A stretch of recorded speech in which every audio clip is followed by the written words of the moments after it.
يا مساء الفل. لو عندك لفة جلاش وشوية جبنة في التلاجة وشوية طماطم على فلفل، تعالي هنعمل مع بعض أحلى جلاش بحشوة بيتزا اقتصادية جدا بدون أي تكاليف. تعالوا نشوف الطريقة مع بعض.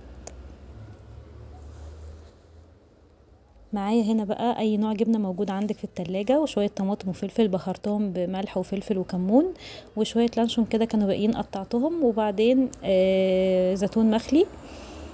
تمام، هنخلط بقى كل الكلام الحلو ده مع بعضه.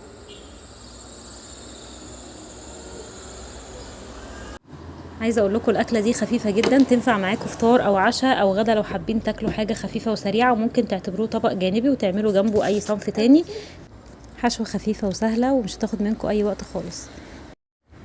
تعالوا بقى نشوف هنعمل ايه. كده خلاص خلطنا كله ببعضه كويس. هنجيب بقى اي صينيه عندك او اي حاجه هدهنها بقى. انا هنا استخدمت زبده على سمنه. تمام، خدت حاجه بسيطه كده على حاجه بسيطه، يعني بحيث ان الاتنين يدوا طعم حلو معايا. دهنت بقى البايركس بتاعي دهنه حلوه كده، وهجيب بقى ورقتين جلاش.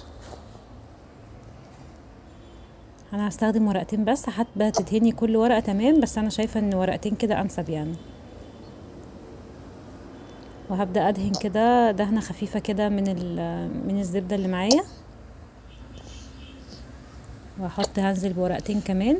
اللي فايض كده اتنيه، ما تخليهوش واقف كده عشان ما ينشفش منك اثناء التسويه، يعني في الفرن هتلاقيه نشف وتفرفت وتكسر منك خالص. تمام، هندهن كده. عايزين نعمل قاعدة حلوة الأول، نعمل أساس حلو من الجلاش تحت، عشان أي سوائل أو أي حاجة ما تبوش الجلاش معايا من تحت، وتيجي تشيليه مش هيتشال أصلا من مكانه يعني. فأهم حاجة نعمل قاعدة حلوة.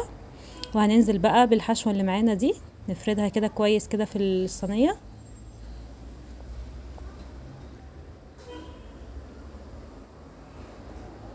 هي بصراحة كان شكلها يفتح النفس من قبل ما تخش الفرن أصلا، يعني الحشوة فعلا جميلة وإن شاء الله تعجبكم. تمام، هبدأ بقى ايه اعمل بقى الكفر بتاعها. هاتني برضو كده وادهن.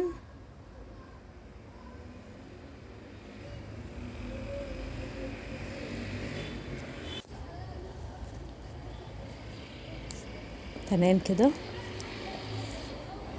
لو ورقة بقى في الاخر مثلا مقطوعة منك او كده، برضو حطيها، ما تركنيهاش او ترميها، لا هنستخدمها برضو، هو كله هينفع يعني، ولا هتبقى باينة ولا اي حاجة. تمام، يعني دي لقيت اصلا حتة مقطوعة منها، هحطها برضو هكمل بيها عشان يبقى كلها سوا واحد وتاخد نفس الشكل يعني. تمام، دي اخر حاجة بقى كده. هدهن الوش بقى معايا.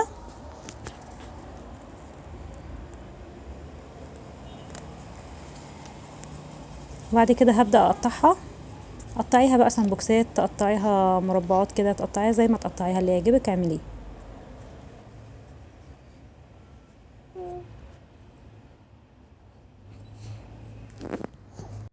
وطبعا اول ما بدأت اشتغل فيها، ولعت الفرن وسبته يسخن بقى على درجة حرارة 180 درجة.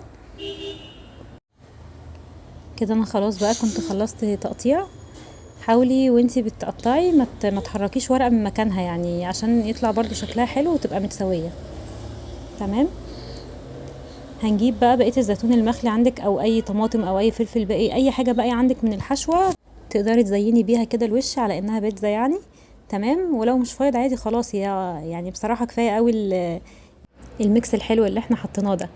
المهم بقى جبنا كوباية لبن وحطينا عليها رشة فلفل اسود، وهننزل عليها بمعلقة صغيرة كده من البيكنج باودر. ليه بقى البيكنج باودر؟ هيخلي الجلاش معايا من جوه مورق كده وحلو، وهيخلي طبقاته حلوة، وهيبقى طري ومقرمش من بره في نفس الوقت. المهم كده دخلتها بقى، خدت اول لون كده. تمام، هنزل بقى عليها بكوباية اللبن. اول ما بتبدأ تاخد لون من الوش ومن تحت، هنزل عليها بكوباية اللبن وهدخلها تاني. تمام، هيزها كده كويس عشان اللبن يوصل لتحت. وكده خلاص كانت خلصت معايا. شايفين بقى الوش الحلو ده؟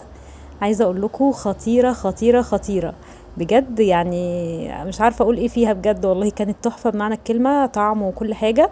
بصوا مقرمشه خالص من بره، ومن جوه طريه ومورقه، يعني كانت فظيعه جدا. والحشوه بقى مش عايزه اقول لكم طعمها حكايه بجد، وخفيفه خالص خالص بقى، يعني غير بقى اللحوم وغير الحاجات دي كلها، مختلفه وهتعجبكم. ودايما هتستسهلوا وتعملوها على طول عشان هي مش هتاخد منكم اي وقت. يا رب يكون الفيديو عجبكم، ان شاء الله اشوفكم الفيديو الجاي. مع السلامه.